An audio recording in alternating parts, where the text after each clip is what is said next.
Welcome to Whisky.com, where fine spirits meet. My name is Luening, Horst Luening. I'm the master taster of Whisky.com. And quite often I'm asked, what do you have in your bar? Which bottles do you keep? Which bottles do you give away?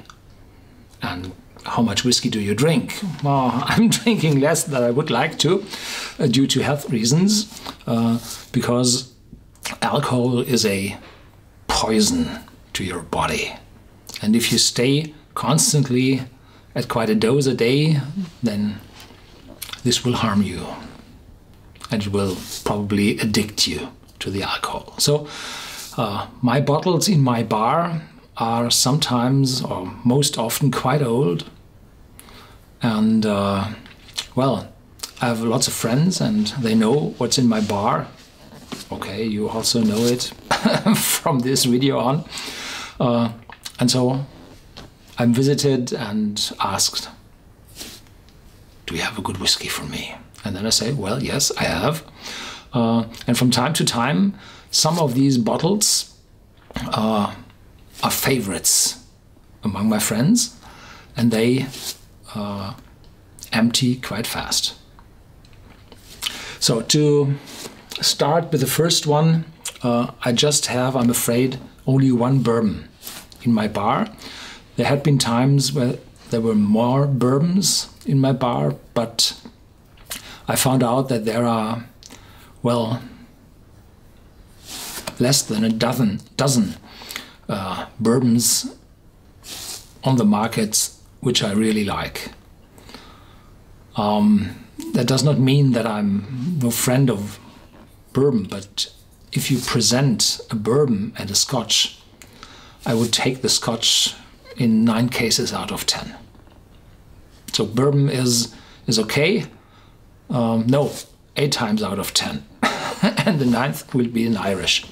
So Irish and bourbon is a little bit, well, it's not that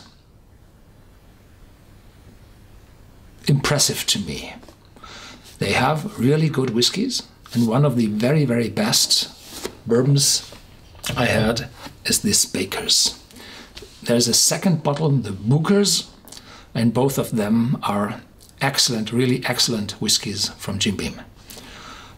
There are, of course, a huge number of good to excellent bourbons on the market, but extraordinarily good, outstanding bourbons, there are only a very few for my personal taste. Remember, that's my taste. It's not the average taste of the population.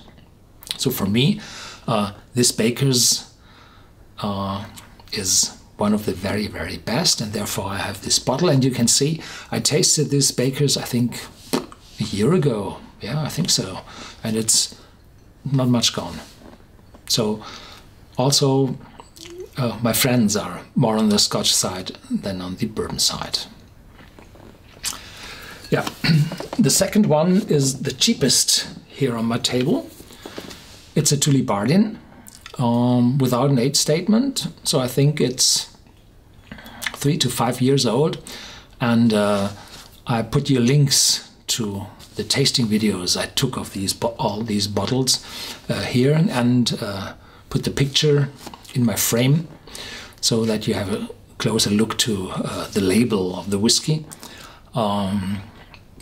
Yeah, and this one was, well, I was surprised that such a young and finished whiskey in a Burgundy cask is that good. And I decided, well, I keep this whiskey. And whenever somebody said, do you have a not too expensive whiskey, and can you give me an idea how a reasonably priced whiskey tastes? And then I say, yes, here it is, the Tullibardine Burgundy finish. Then the big surprise, the big surprise was the Johnnie Walker King George V.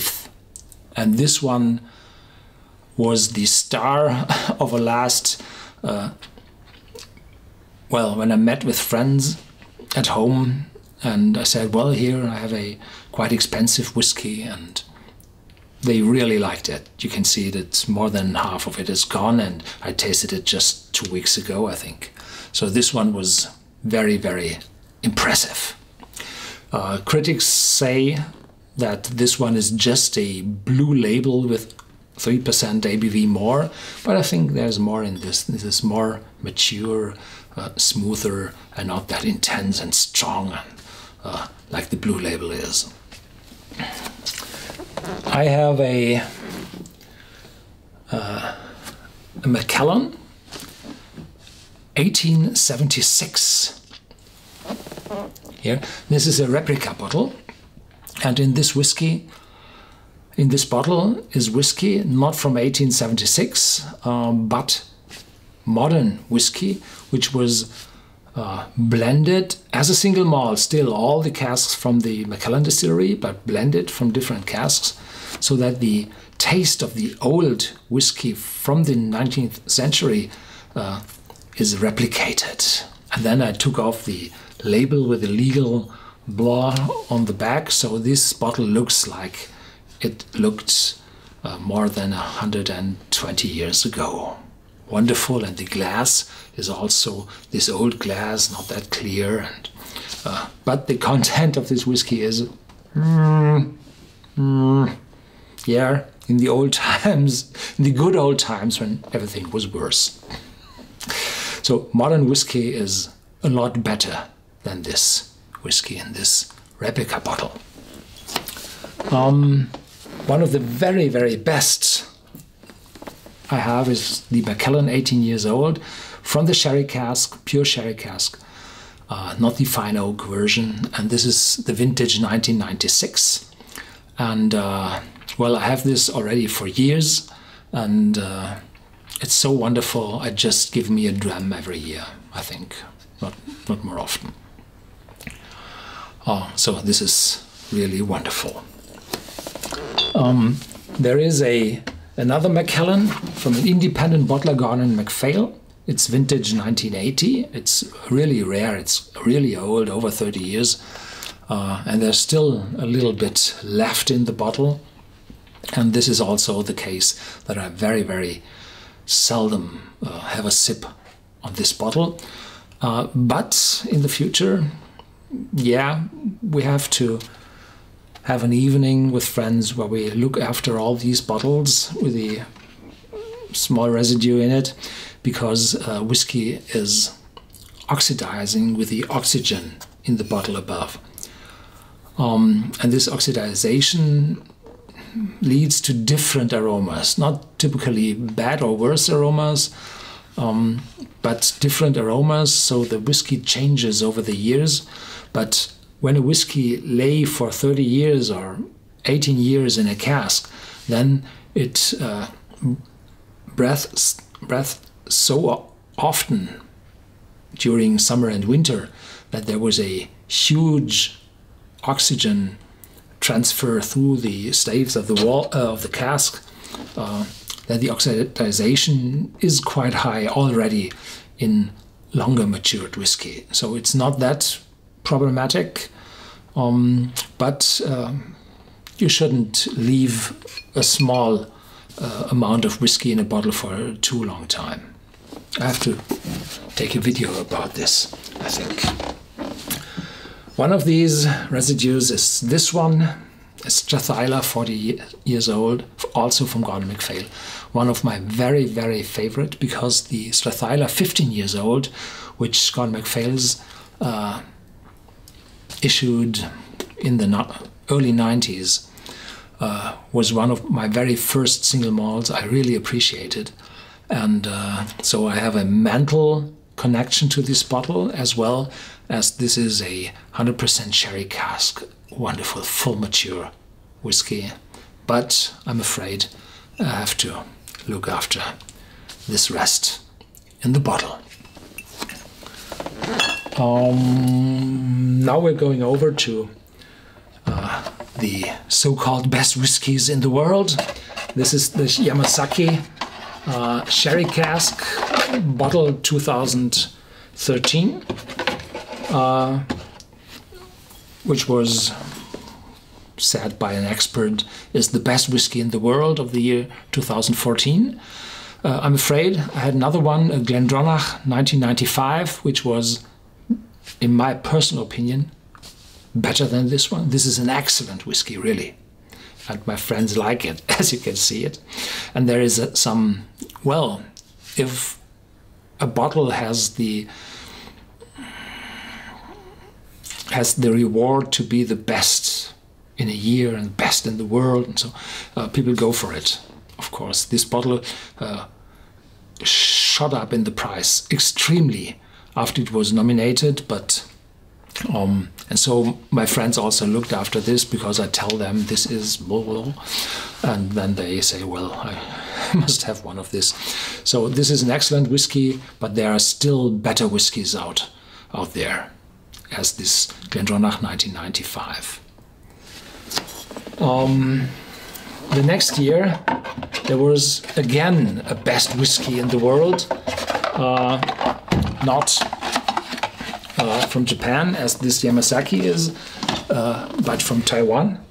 And this is the Kavalan Solist. Solist means those are single casks, and this is not the cask which was nominated best in the world, but is very close to it, because it's a sister cask. And this one is still nearly full. I tasted it already here in front of the camera, and after that I think somebody took 1 or 2 drams out of it, so it's close to full. Well, I have to look after the Yamazaki to empty it with friends, and then this one will be the best of the world comparison bottle. Then there is the Aberfeldy 18 years old, and when we had the Johnnie Walker King George V, one part of the group decided that Johnnie Walker is the best. I offered them, and the other said, well, this Aberfeldy 18 years old was preferable because it's a single malt. It has a very light smoky aroma and full and intense on the tongue, and this is a bargain. This is a wonderful value for your money. So this is, yeah, from value for money, this is one of the really, really good ones, not to say the best. And then there is the Dura Signature, and in this bottle there's also a lot of this Aberfeldy in it, but I decided to keep this bottle because of the box. This is hardwood. I don't know if it's mahogany or sherry wood or whatever. Not from Spain, but sherry, the fruit. I've never seen such a perfect finish on a whiskey box before. Awesome. And therefore I kept it, and it's still full. I opened it just for a tasting here, but it's still full, and this one will, I think this one will replace the Johnnie Walker King George V when it's empty for my friends. And of course there is the whiskey, the Black Bowmore. I opened, I think, a year ago or more than a year ago, and this is a bottle worth $4,000, I think, and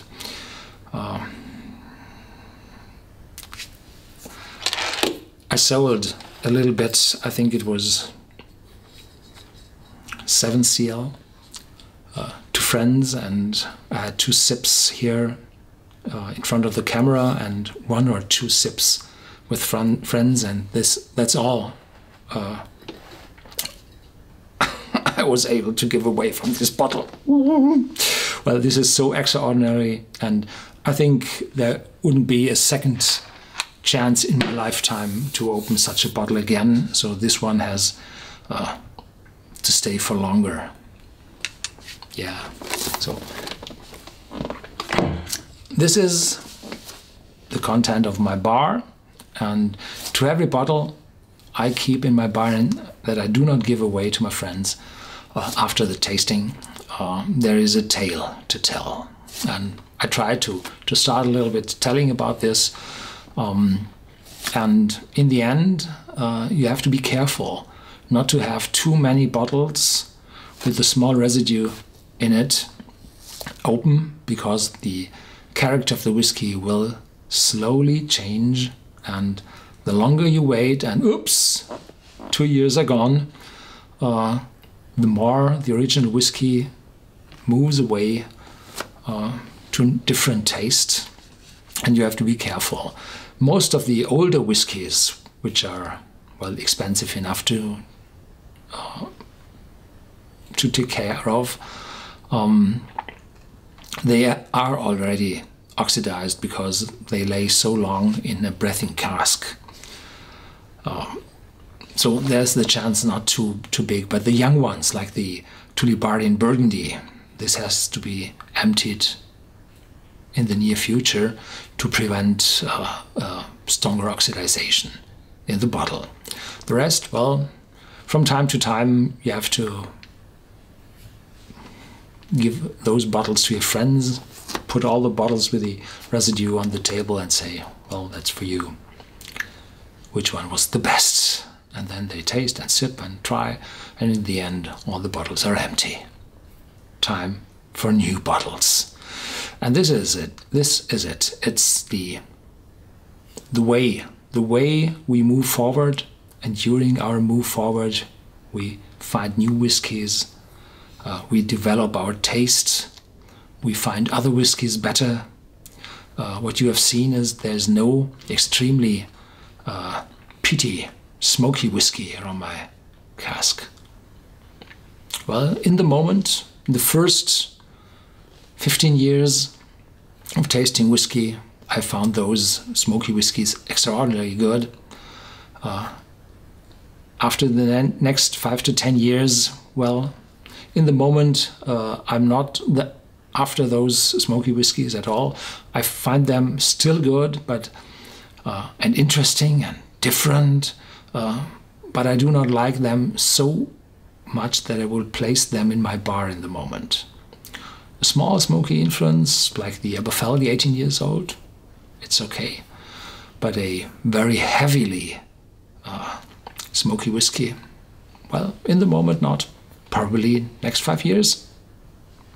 This is the specialty about whiskey, the ever-changing taste in the whiskey. And so the average taste in your bar changes over time also. Yeah. Thank you for watching. There's more to come. Stay tuned and feel free to share this video with your friends.